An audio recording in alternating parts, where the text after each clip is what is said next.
Assalamualaikum warahmatullahi wabarakatuh. Alhamdulillah. Wassalatu wassalamu ala rasulillah wa ala alihi wa sahbihi wa man walah. Ashhadu an la ilaha illallah wahdahu la syarika lah wa ashhadu anna Muhammadan abduhu wa rasuluh. La nabiyya wala rasula ba'dah.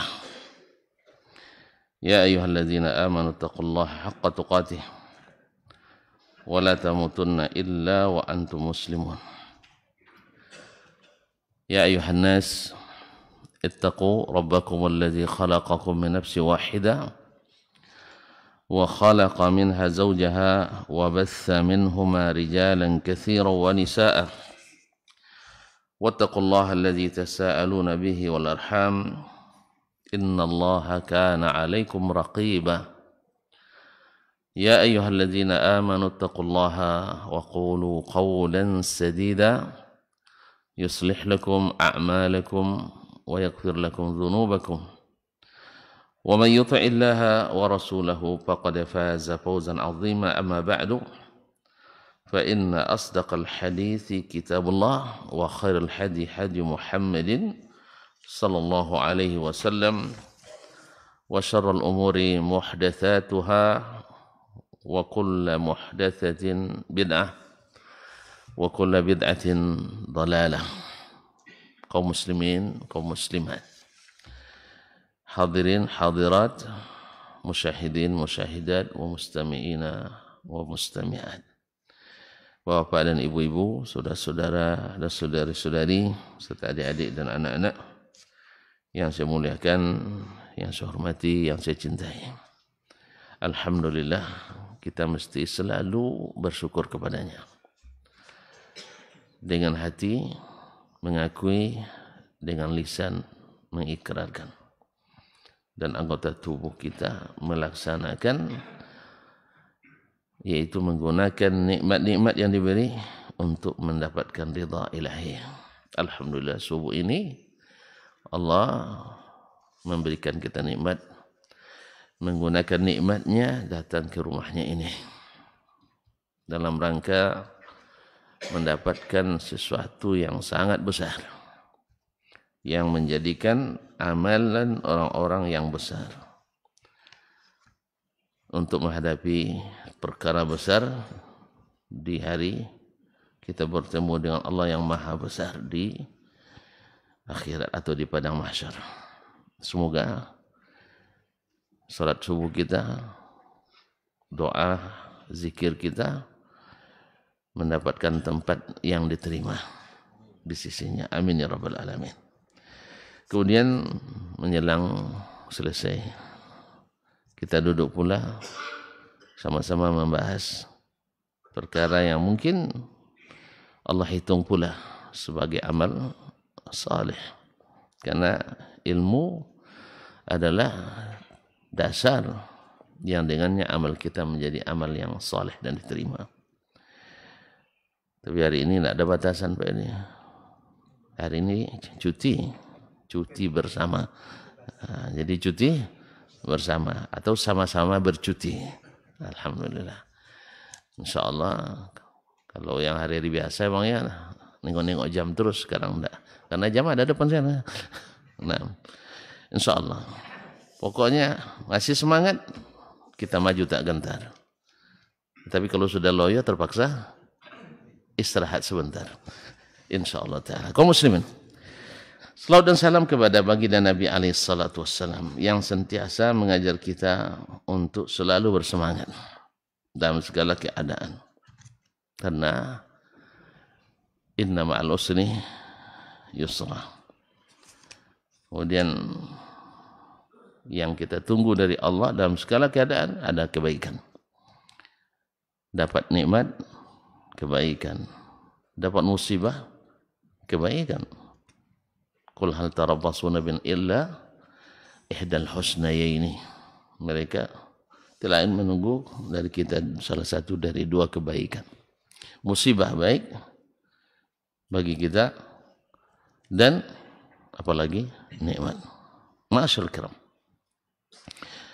Nikmat membuat kita bersyukur dan musibah membuat kita bersabar.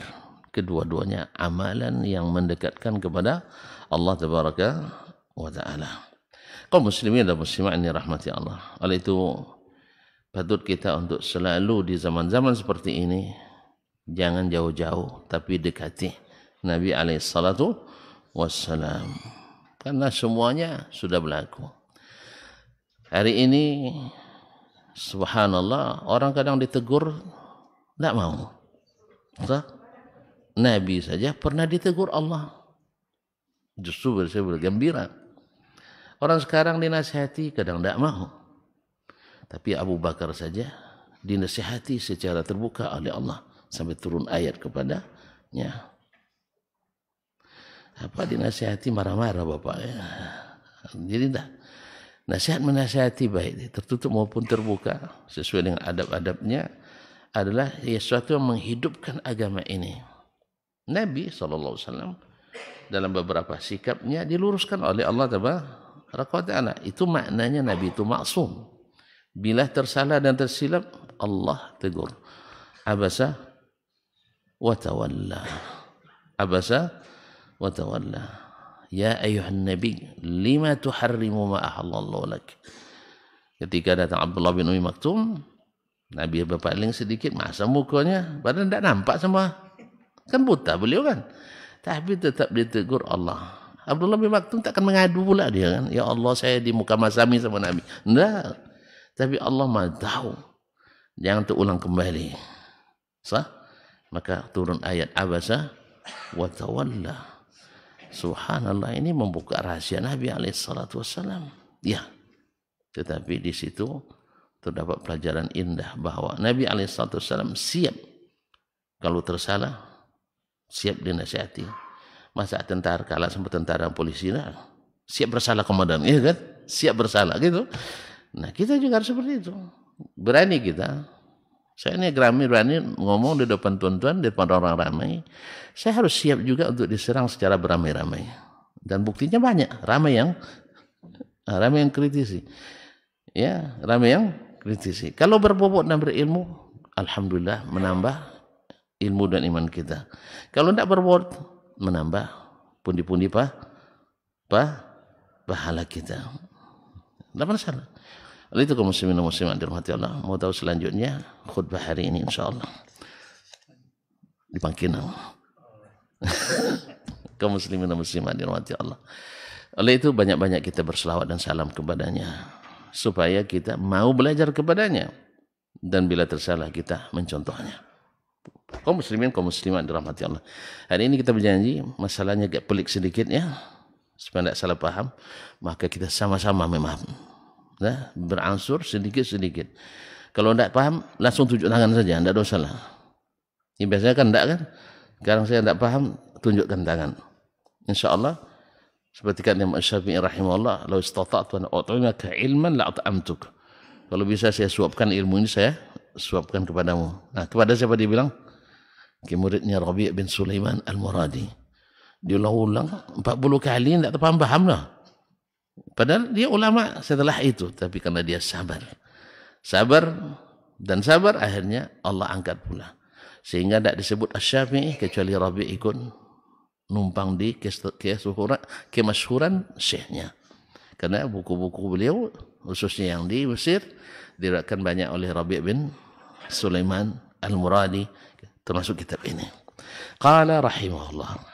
Ketika ada yang mengatakan kepadanya, qala fa ya'du hadza ay yakuna wajiban wujubal ilmi qablahu aw mawdu'an an-nasi ilmuhu. Apa yang seperti ini yang kadang-kadang datang, kadang-kadang tidak. Masalahnya, perkaranya jarang terjadi. Tetapi diketahui dan ada ilmunya. Nah, yang seperti ini masuk enggak? Atau tidak masuk kepada golongan yang pertama yang wajib setiap orang mengetahuinya, atau tidak mesti diketahui oleh semua orang, tidak mesti semua orang membicarakannya. Mawdu'an nas ilmuhu hatta yakunu man alimahu muntafilan, sampai orang yang mendapatkan ilmu tentang itu dia mendapatkan kelebihan, yaitu dari bab sunat bagi sebagian. Sunat bagi sebagian. Nah, wa man taraka ilmu ghaira athimin bitarkihi, dan orang yang tidak mengetahuinya tidak berdosa karena tidak mempelajarinya.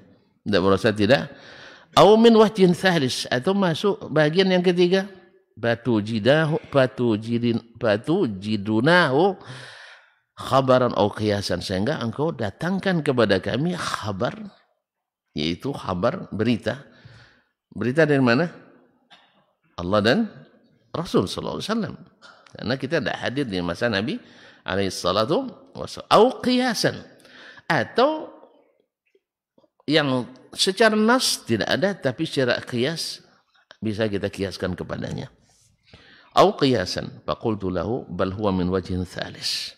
Yang ini, yang seperti ini kata Imam Syafi'i rahimahullah, masuk kepada bagian yang ketiga, wajhun thalis. Tidak fardu ain, tidak fardu kifayah. Qala fasibhu. Kalau gitu jelaskan kepadaku, wazkuril hujjata fihi, dan sebutkan hujjahnya.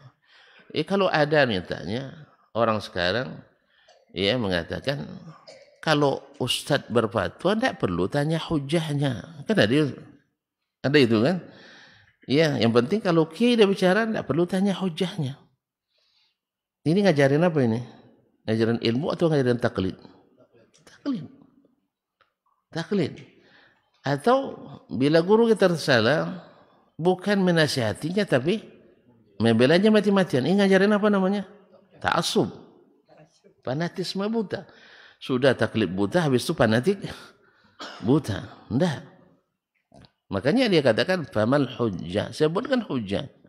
Supaya ketika saya mendapatkan ilmu itu, saya tidak mau ilmu agama ini hanya sekedar datang dari saku syekh. Nah, tapi mesti ada hujjahnya. Dan hujjah sudah jelaskan para ulama. Al-Quran, As-Sunnah, Ijma' atau Qiyas. Ada khilaf pada qiyas. Tapi yang tiga pertama, Al-Quran, Sunnah, Ijma', tidak ada khilafnya.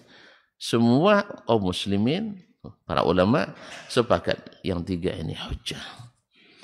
Makanya setiap sudah ada ijma' ulama sebelumnya, jangan cari-cari lagi perkataan ulama setelahnya. Haram. Itu kesepakatan ulama. Ijma' para ulama. Bahwa ijma' wajib ditaati.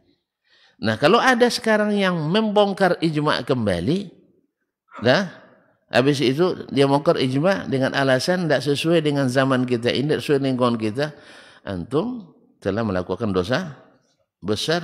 Ijma' ulama mengatakan itu salah. Nah, kalau ada suatu masalah sudah ijma' para ulama sebelumnya, tidak ada lagi kita menoleh ke ulama yang setelahnya. Kalau seandainya setiap masalah harus ada khilaf dan harus dibenarkan, tidak akan ada yang namanya haram dalam agama ini. Tidak ada sesuatu yang diharamkan. Setiap masalah ada yang bilang haram, ada yang bilang halal. Akhirnya semuanya nanti halal. Sama juga seperti kata Syekh Ibnu Utsaimin rahimahullah, kalau kita menghukum dalam agama ini dengan perasaan, maka ahli bid'ah itu orang istiqamah. Tidak ada ahli bid'ah. Karena ikut rasa, enggak enak, dia orang besar, orang hebat, enggak mungkin dia salah. Enggak mungkin dia keliru. Syekh, Nabi salah Allah tegur. Itulah makna masum tuh. Bukan maknanya Nabi itu benar tak pernah salah sama sekali, bukan. Dia salah diluruskan. Bedanya kalau salah lanjut terus itu masalahnya. Itu makanya kita tidak maksum. Jadi bukan maknanya Nabi dalam bersikap tidak pernah salah ambil sikap. Tapi ketika dia salah ambil sikap, maka dia diluruskan dengan wahyu. Itu makna maksum itu. Demikian juga yang terjadi di zaman sahabat. Karena dia harus tahu itu. Maka yang gaib daripadanya, datang Jibril mengabarkan kepadanya. Ini sebulan begini, hukumnya begini, datang dari Allah Subhanahu wa Ta'ala. Makanya setelah Nabi wafat, ada lagi turun wahyu. Tidak ada lagi. Makanya generasi sahabat selama Nabi masih hidup terjaga dan maksum pula apa yang mereka lakukan. Dan sepakat juga para ulama mengatakan apapun yang terjadi di zaman sahabat berkaitan dengan hukum syar'i di dalamnya, mesti diketahui oleh Nabi, mesti diketahui oleh Nabi, walaupun tidak dilakukan di depannya, nanti akan datang wahyu yang turun untuk menyelesaikannya. Ma'asyul kiram. Jadi, faman wazkuril hujjata fihi ma yalzamu minhu, apa yang mesti diketahui daripadanya, wa man yalzam, siapa pula yang mesti mengetahuinya, wa amman yaskut, dan siapa pula yang gugur daripadanya ilmu tentang itu.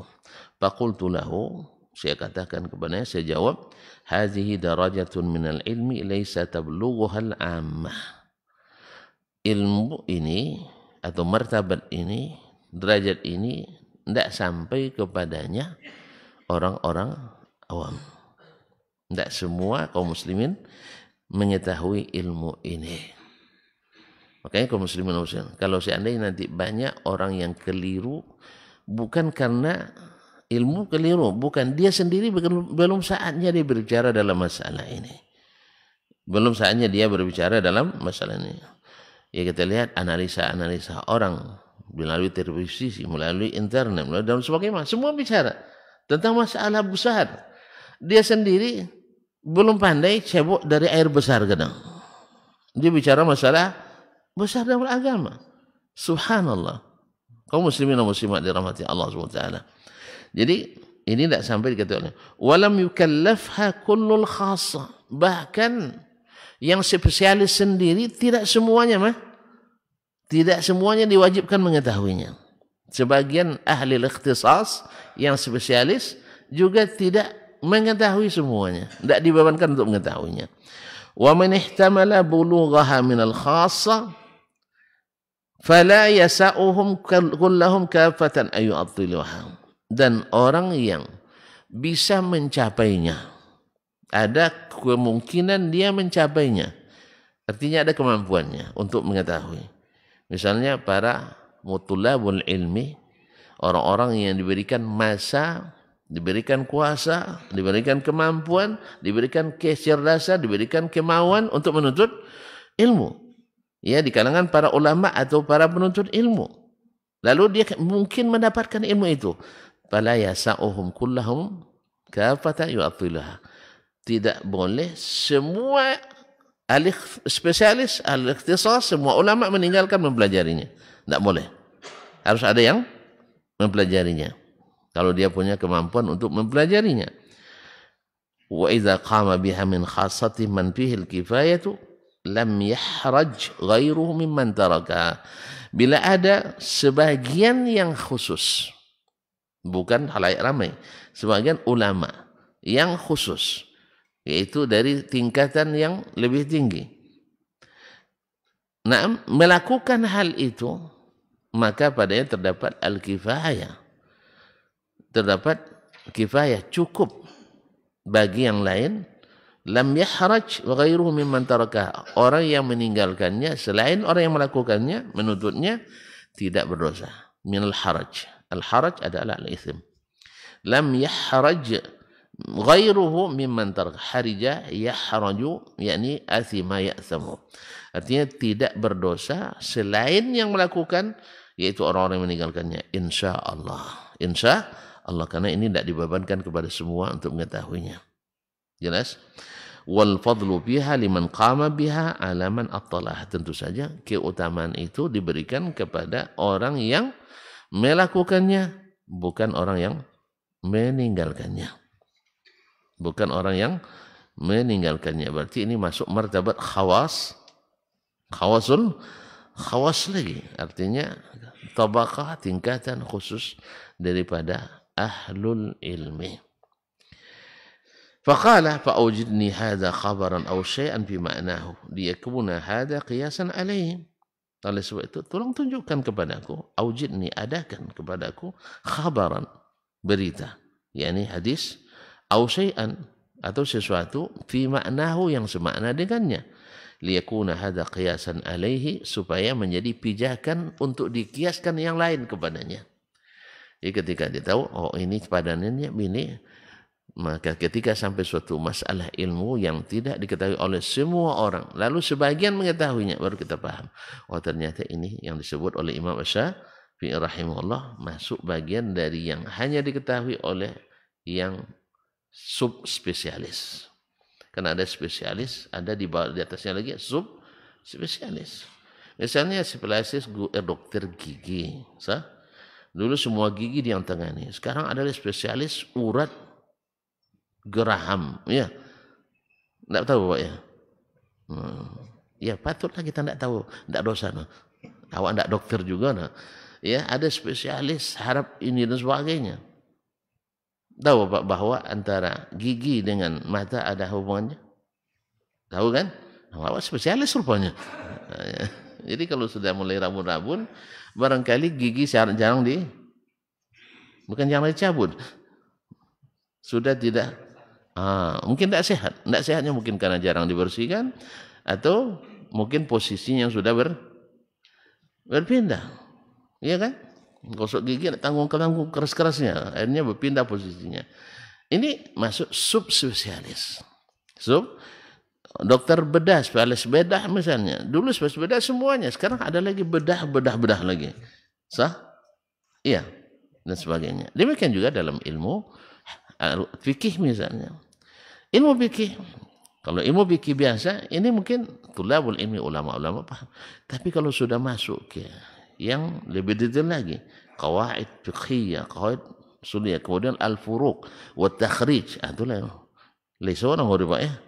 Apa al-furuq al-fiqhiyah, kemudian takhrijat al-ulama, kemudian sebagainya, ini tidak semuanya bisa melakukannya. Bahkan ketika aplikasi menghafal usul fikih, semua orang mungkin bisa hafal, mungkin lebih hafal dari kita, daripada sebagian. Cuman pas penerapannya belum tentu mereka ahli. Sahih? Secara teori banyak orang yang hebat, politik misalnya. Ya kita tahu, ahli politik, analis politik, tapi dalam bentuk studi akademis. Itu nilainya A+ terus. Pas terjun nih partai politik. Nah, iya kan?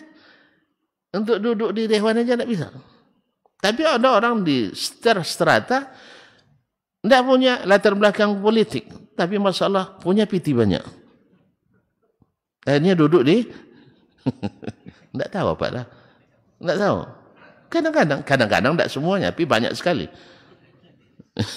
Kan ini kadang-kadang yang banyak sekali. Jadi kaum muslimin dan muslimat dirahmati Allah. Jadi ada keahlian yang lebih detail lagi dalam hadis. Ya, kalau orang bicara mustalah mungkin lebih hafal dari kita. Awak lupa ingat apa definisinya. Datang dia lebih hafal kan. Cuman pas dia serahkan kepadanya ini hadis, sekerasakan sanadnya, bisa dia? Enggak. Walaupun dia sudah strata tinggi di situ, karena ini spesialis atau subspesialis. Makanya ketika Imam Muslim meriwayatkan sebuah hadis tentang kafaratul majlis di Imam Al-Bukhari rahimahullah, dia sudah sangat senang sekali bahwa hadis ini hadis yang sahih. Tapi Imam Al-Bukhari lebih spesialis Imam Muslim dalam ilmu ilalul hadis. Makanya ilmu ilal tak semua ulama besar hadis yang paham. Ulama besar hadis tidak semuanya paham ilmu ilalul hadis. Walaupun dia paham definisi, tapi pas aplikasi Allah berikan kepada yang lebih khusus. Makanya ketika Syekh Abdul Karim Al-Khadair mengkomparasikan antara Fathul Bari Ibnu Hajar dengan Fathul Bari Imam Ibnu Rajab, dia katakan ini dua-duanya hebat. Cuman andainya Ibnu Rajab selesai syarahnya lebih hebat dari syarah Ibnu Hajar Al-Asqalani. Dua-duanya orang hebat. Sampai-sampai Asy-Syaukani mengatakan la hijrata ba'dal fath. Setelah Fathul Bari tidak cari syarah yang lain. Bahasakan bahasa hiperbola dan benar. Artinya ruang lingkupnya lebih luas, kemudian bahasannya lebih teliti, tetapi tentu saja bukan artinya dikatakan lengkap tidak butuh yang lain, bukan. Tapi ibaratnya begitulah hebatnya Ibnu Hajar rahimahullah. Tapi dalam ilmu ilal Ibnu Rajab lebih spesifik. Kenapa? Oleh sebab itu orang-orang yang diberikan kelebihan tentang itu, maka dia lebih ditonjolkan daripada selainnya. Sedangkan yang tidak mampu melakukan tidak dosa. Makanya jangan dipaksakan. Kadang-kadang sebagian ulama dalam masalah tertentu dia tidak mau jawab. Apa sebab? Mungkin dia menginginkan yang lain menjawabnya. Dan itu sebenarnya manhaj yang diikuti oleh salaf dulu. Sampai bertanya kepada seorang, dia bilang, tanya si fulan, dia lebih alim dari saya. Tanya si fulan, datang ke yang kedua, tanya lagi si fulan lebih alim dari saya. Sampai ujung-ujungnya kembali ke yang pertama lagi. Kalau sekarang itu yang tidak ada tuh Pak. Ya, ini mohon maaf. Mungkin kita kurang adab di sini. Iya. Ustaz Asman, sebenarnya ada masalah yang saya tanyakan, tapi sebenarnya saya sudah tanyakan sama Ustaz Usman dia. Ya, apa kayaknya tonyong, mana tahu dia tuh. Subhanallah. Itu yang ada pada kita. Nah, kalau sudah seperti ini modelnya kita akan kebal dari kesalahan menurut kita. Sehingga ketika ada yang mengkritik kita, ada yang menyalahkan kita akan baperan sekali. Kamu tahu enggak, saya. Kamu apa sih? Sampai-sampai kadang sampai masalah pribadi pun diungkit-ungkit. Ilmu cukup di bab ilmu saja, jangan masuk ke bab pekerjaan. Seperti orang mengkritik Syekh Albani tukang jam katanya. Lumayan tukang jam, antum pakai jam enggak pandai. Dia bisa merakit jam, bisa memperbaiki jam. Orang teliti. Antum mangku, mencangkur di sawah aja enggak pandai. Tapi apa salahnya dia sebagai tukang jam? Dulu Imam Ahmad buruh angkat di pasar. Tahu enggak Pak dia? Buruh angkat di pasar. Dia lebih punya izzah dengan pekerjaan itu daripada dapat pemberian dari penguasa. Orang antar duit bermiliar ke rumahnya, ditolaknya. Tapi ngambil upah sekedar dari ahli orang pasar. Hina Imam Ahmad. Ketika dalam biografinya tercatat, ketika dia sulit ekonomi, dia jadi tukang angkat di pasar. Hina dia. Apalagi jadi dokter hadis, masa hina. Hina saya kata, enggak. Atau misalnya, antum tidak paham usul fikih. Misalnya, tidak hina saya kalau antum bilang tidak paham usul fikih. Cuman saya bisa juga ngajar usul fikih, walaupun tak sehebat antum. Itu aja. Kalau antum lebih hebat, tidak apa-apa, gantikan aja, tidak ada masalah. Saya ajarkan usul hadis nanti. Orang yang lebih hebat lagi, cuti saya, pensiun, tidak ada masalah. Pensiun dini pun tidak masalah. Ya, kembali pensiun dini juga kan. Ya beralih nanti selesai, tidak ada lagi kita ngajar seperti ini, tidak ada lagi kekajian seperti ini. Iya kita, alhamdulillah buku masih banyak Pak, alhamdulillah. Insya Allah kita susun buku di rumah, nanti baca semuanya, ulang kembali yang sudah dibaca, ditamatkan yang belum tamat, habis itu buat pula tulisan, Ini gara-gara Pak Edi harus datang saya ke sini kan kadang tidak bisa saya menulis pagi ini, Pagi besok tidak juga, pagi itu tidak juga, ada alasannya. Semua ada alasan, tidak ngajian, alasan ngantar anak. Tidak ngantar anak, alasan bikin tugas, laporan, dan sebagainya. Anujunulillah. Kaum muslimin muslimat yang dirahmati Allah SWT. Jadi, orang yang melakukannya berpahala, yang tidak berdosa. Dan biasa, ini Allah berikan kelebihan di sini, ini Allah berikan kelebihan di sini. Kalau demikian, maka siap-siap kita untuk diberikan tambahan ilmu, atau diluruskan ketika menyimpang dari garis ilmu. Walhamdulillah. Faqala law dia faqala fa'ujidni hadha khabar au qiyas au syai'an ma'nahu liyakuna hadha qiyasan alai, maka adakan. Maksudnya adakan di sini bukan dikarang, tidak. Maksudnya sebutkan kepadaku khabar, yaitu berita, itu dalil, au syai'an, atau sesuatu fi ma'nahu yang semakna dengannya, liyakuna hadza qiyasan alai, supaya ini menjadi kiasan untuk dikiaskan ke yang lain kepadanya. Faqultu lahu, saya jawab, ini contoh yang disebutkan Imam Syafi'i rahimahullah, faradallahu al-jihada fi kitabihi wa ala lisani nabiyyi. Contohnya Allah memfardukan, kalau yang benar memardukan ya, enggak F ini Pak, enggak KPTS, memfardukan. Masuk KPTS kan enggak? Jadi enggak jadi huruf sengau dia. Memfardukan dalam kitabnya dan dalam sunnah nabinya jihad fi sabilillah. Jadi dalam Al-Quran ada kewajiban berjihad. Dalam as-sunnah disebutkan ada kewajiban berjihad. Dalam ijma' ada kewajiban berjihad. Bahkan qiyas yang sahih juga mewajibkan kita berjihad. Kaum muslimin dan muslimat, apapun misi di dunia ini mewajibkan orang untuk berjihad. Misi kenegaraan misalnya, nama beda kan, tapi esensinya sama. Kalau kita punya negara, wajib ada orang yang siap bela negara. Kan begitu?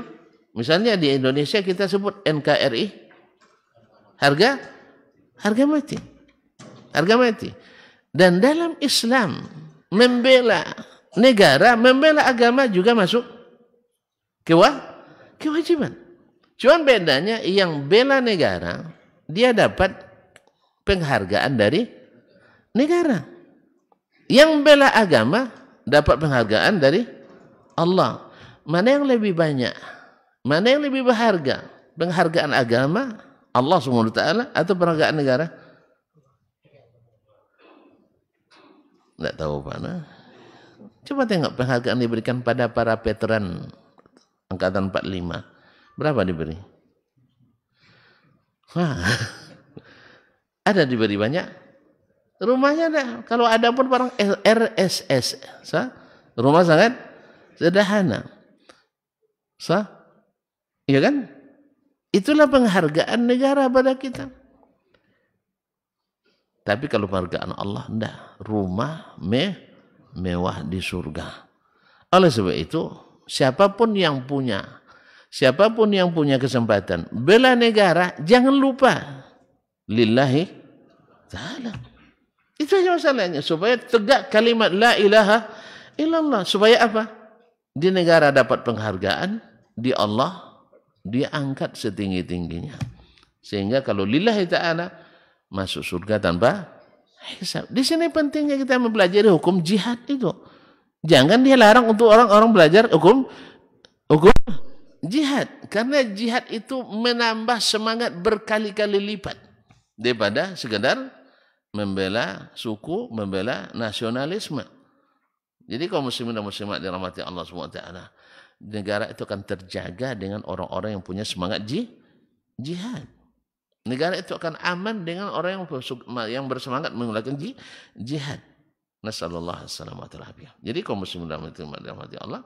Nah, Allah mewajibkan jihad bi kitabi wa ala lisani nabiyhi.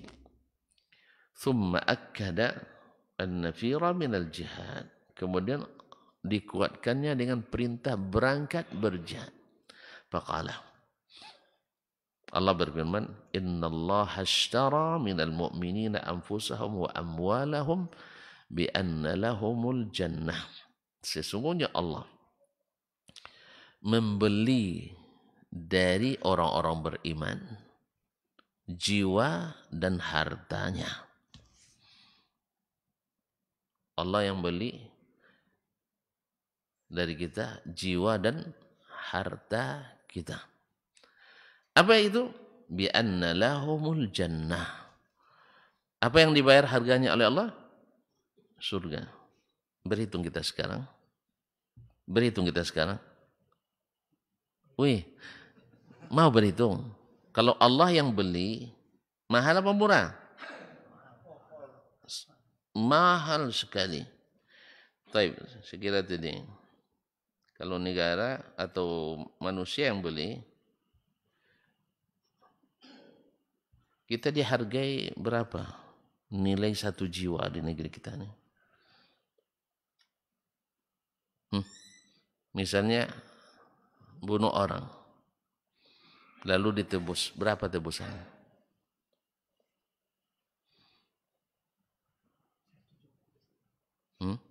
1 juta. Ini benar Pak. Dapat 1 juta banyak nih. Ya? Saya tidak tahu. Ada yang tahu? Nah, kalau gitu pindahlah ke dalam syariat Islam. Kalau ditebus, berapa dietnya? 100 ekor onta. 100 ekor onta. Berapa seekor unta? 20 juta. Masya Allah. Betul ya? Hah? Tapi ada yang bilang sampai 1,5 miliar. Unta merah. Nah. Tapi tidak mesti unta merah ya. Saya ambil angka yang boleh sampaikan. 40 ribu. Ya 40 ribu. Wih, banyak sih. Itu tidak salah hitung ya. Jadi 4 miliar. Tahu 4 miliar. Ada nggak yang mau mati tapi ditebus 4 miliar? Hah? Ada nggak di antara kita yang mati lalu ahli warisnya dikasih 4 miliar? Ada? Ragu nampaknya semua ya. Kalau bisa saya ahli warisnya. Kalau mau jadi ahli waris mau semua nih. Tapi yang mau jadi apanya enggak mau.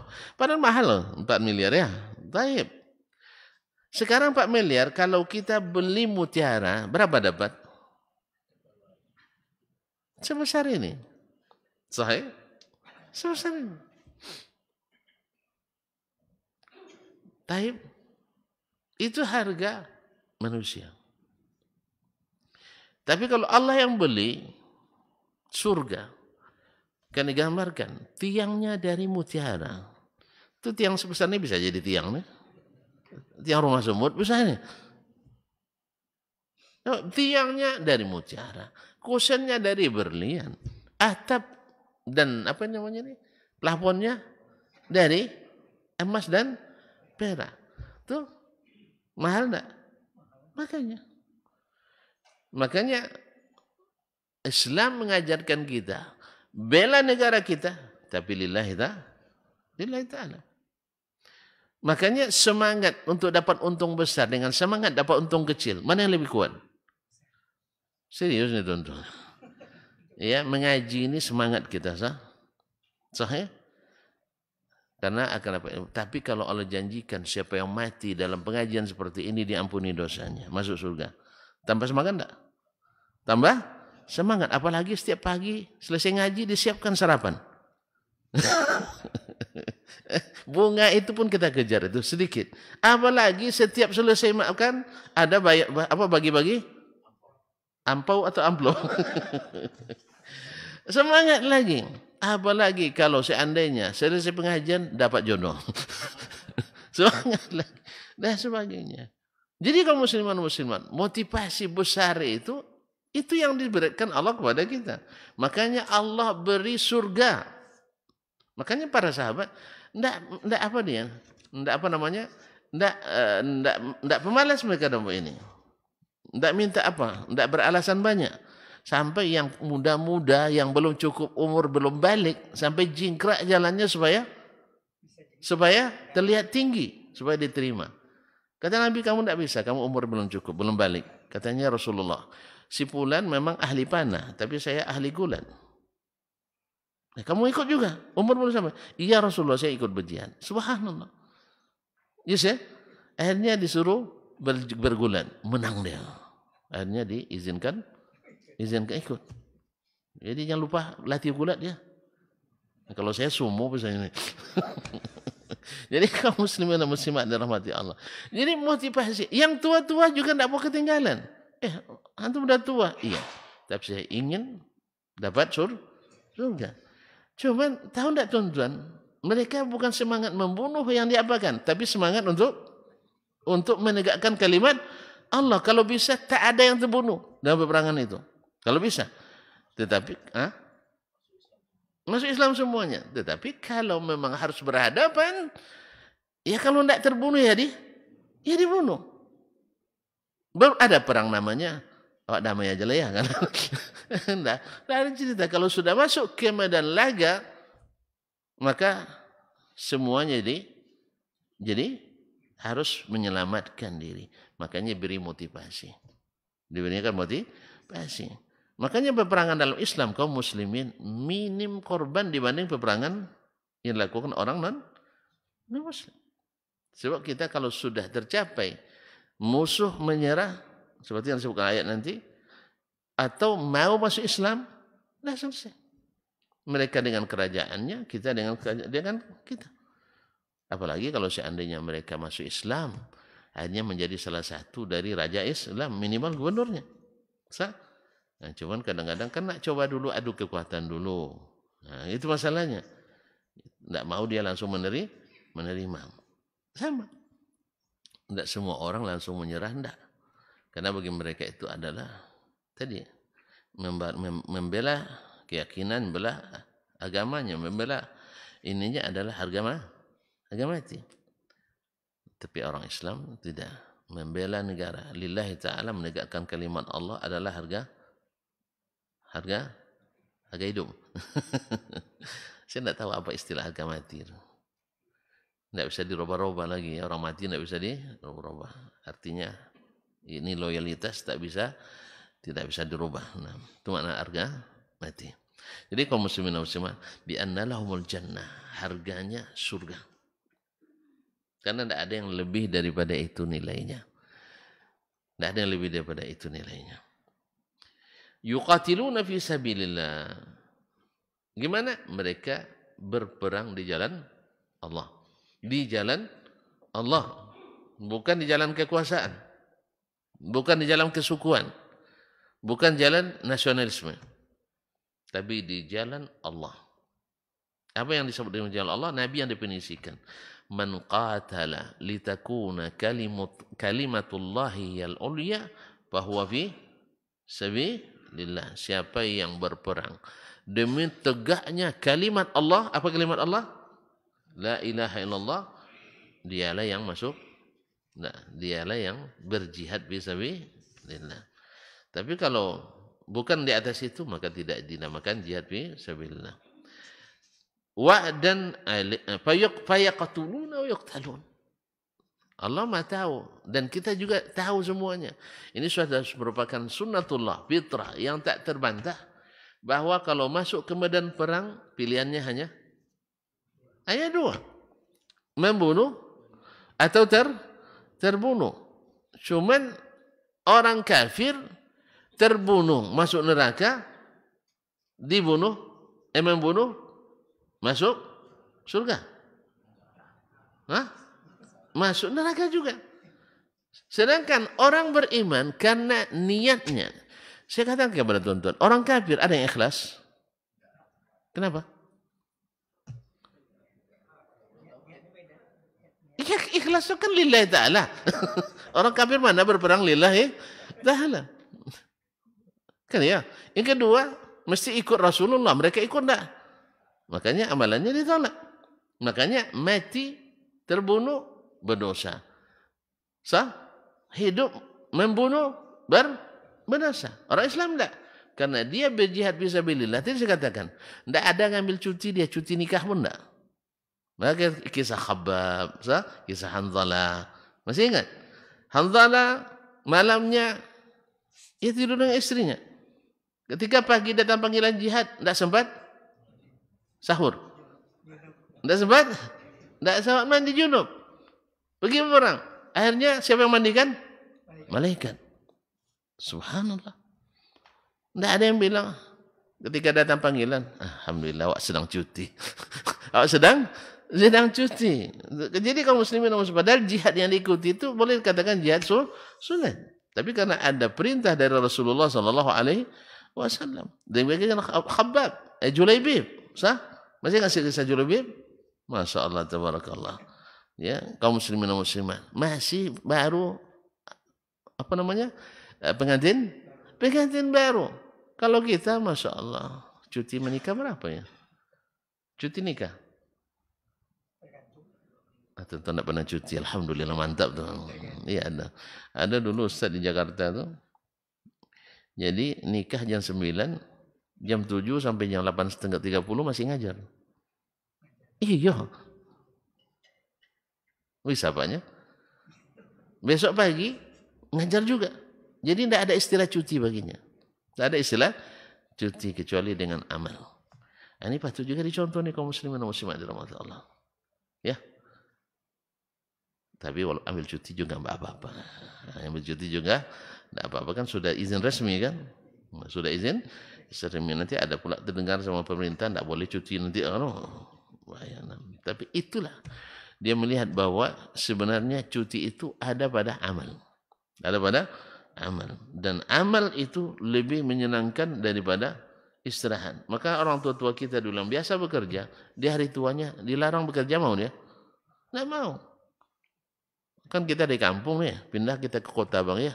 Emak kita ada tua, mak sama kami aja ada tinggal makan tidur aja mama. Mana mau dia? 2 hari aja dia minta antar pulang dia. Padahal sebelumnya nelpon terus, terogak ke cucu yongnya, jawab amaknya kan. Jawab seminggu minimal mbak. Nggak apa 2 minggu amak situ so. 2 hari lah mau nong lah. Apa tahu kan mak? Atau jawab siapa yang merapat dirinya. Uang semua mau diupahkan, nggak mau dia. Akhirnya diantar lagi karya kedua. Sehari setelah itu jemput lagi kadang. Itu masalahnya. Nggak mau badan itu istirahat. Alhamdulillah. Jadi istirahatnya pada bekerja itu. Nah, taib.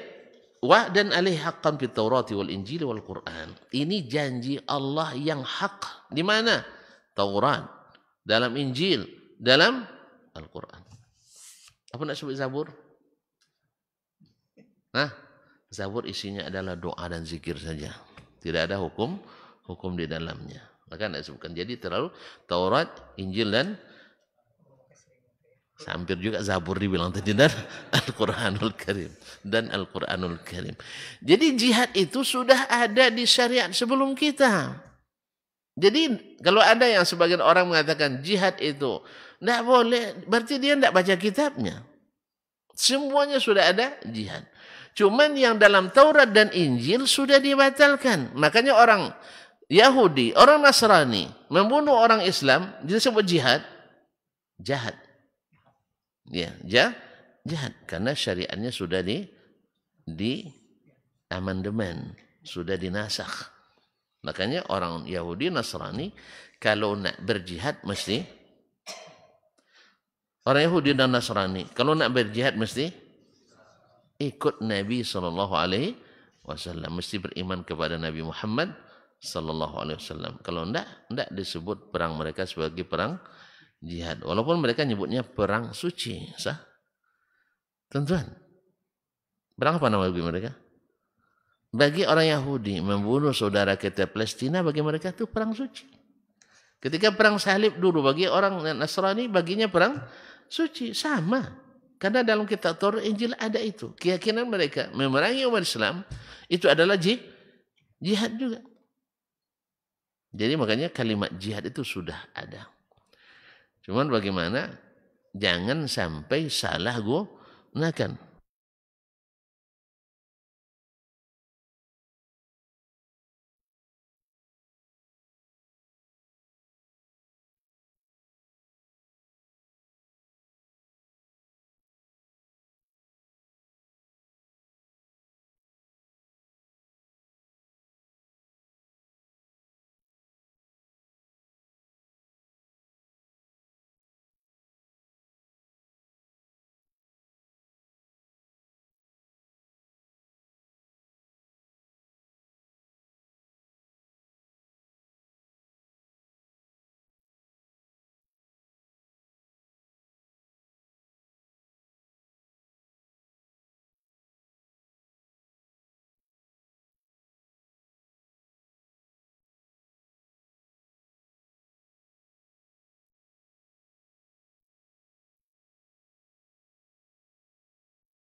Kalaulah baginda Nabi alaihissalatu wassalam yang diajar langsung oleh Allah, yang berikan dia ilmu langsung dengan wahyu, tetap tidak bisa diterima oleh semua orang.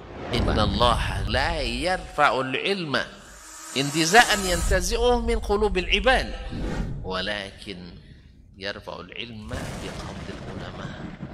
Bahkan sebagian besar orang pada waktu itu menolak Nabi alaihissalatu wassalam. Tetapi Nabi sallallahu alaihi wasallam mengajarkan kita untuk tidak patah arang dan tidak pernah berhenti berdakwah. Allah tidak mengangkat ilmu dengan mencabutnya dari hati-hati manusia, tidak, tetapi dengan mewafatkan para ulama. Mana yang lebih afdal, ahli ibadah atau ahlul ilmi? Dari semua sisi ahlul ilmi lebih afdal daripada ahli ibadah. Sampai tidak tinggal satu orang pun ulama. Ittakhadhan nasu ru'usan juhalan. Ketika tidak seorang alim pun yang tinggal, akhirnya orang-orang mengambil para pemuka-pemuka yang jahil.